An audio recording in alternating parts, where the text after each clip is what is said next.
Hey guys, so today I'm diving into a piece of Vikings history that most fans have probably never heard about. The official Vikings mobile game that launched in beta back in 2020. Unfortunately, this game was quietly cancelled before it ever made it to full release. It's a bit of obscure Vikings lore that I'm glad I was able to experience briefly before it went offline. Alongside a little-known Vikings-themed slot machine game, this was one of the only two officially licensed Vikings games ever made, not counting crossover events in other games like Viking Guard, Viking Rise, and World of Tanks. This game disappeared almost as quickly as it arrived, and today, I'll be sharing what it was like to actually play it and why it wasn't shocking to me that this game got shut down. The official Vikings mobile game was first announced all the way back in 2017. It was pitched as a player versus player strategy game featuring the characters from the show and was originally slated for release in 2018. I remember constantly logging on to the Fifth Planet Games website and seeing this coming soon graphic for the Vikings game, waiting for the day the game would finally see its release. That day did come, but unfortunately, with much letdown and disappointment. The beta was quietly released in late 2020, but never made it past that stage. In 2021, the entire project was shut down. And even during that short window, the beta was only available in a handful of countries. Specifically, Sweden, Finland, and the Philippines. Since I'm based in the US, I actually had to change the region on my phone just to access the download. The official Vikings mobile game featured 11 playable characters from the show, all from Season 1. You could play as Ragnar, Lagertha, Rollo, Floki, Athelstan, and several others, each with their own special abilities. Here's what the combat looked like. Battles played out automatically on a split field. Your warriors on the left, your opponents on the right. You could set formations and pick your lineup, but after that, it pretty much played itself.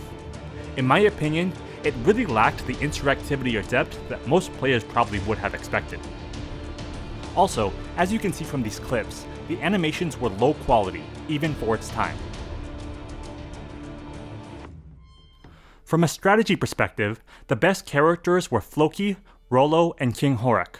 Floki and Rollo excelled at bypassing enemy melee units to take out the ranged units in the back. King Horik, on the other hand, was a high-risk, high-reward choice. He could turn an enemy unit to your side, but sometimes he'd betray you and switch teams, just like he did to Ragnar in the show, taking one of your own units with him. Still, having him on your squad meant the enemy couldn't use him against you from the start. Even during its beta phase, the game had already built out a full microtransaction shop, complete with gems, gold, and even a welcome bundle featuring Lagertha. It was a glimpse of ambition, but it was also a sign that monetization may have been a higher priority than creating quality content. Like most mobile games, it also had the usual daily login rewards, daily quests, and timed loot chests. Nothing special, just the generic progression systems we've all seen 100 times. There was also an alliance feature, but it was very bare bones. Really just a small list of players together with some shared rewards. It didn't seem like a core part of the game at the time, as there wasn't much to interact with. Interestingly, I did find concept UI art for the game posted on ArtStation. Ornate wooden frames, avatar borders, and various icons. The style matched the beta's look, but these specific designs never appeared in the version I played. These were probably unused or early concept art pieces that didn't make it into the final build. Right before the beta was shut down, the developers actually introduced a new story/conquest mode. It used this map of Scandinavia and the Baltic. Unfortunately, I didn't get any video footage of this mode before the servers went offline.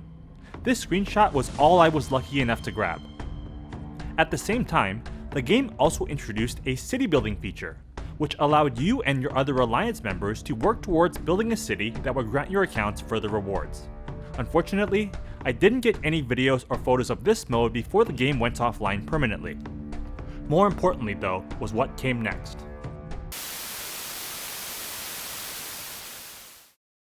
Just when it looked like the game might finally be expanding, this happened. The servers were offline permanently. After years of delays and a rushed beta, the game simply vanished, and this screen became its final chapter. As a huge Vikings fan, it was very disappointing that this mobile game did not work out. Ever since the beginning of the TV series, I had been really hoping for a full Vikings video game, and I'm very disappointed we truly never got one. My highest pipe dream would be for there to be an Assassin's Creed style open world game using the Vikings IP, similar to Assassin's Creed Valhalla. Maybe one day, we'll see an open world epic that lets us truly explore Kattegat, sail the seas, and live out our own saga. Thanks for watching, and until next time.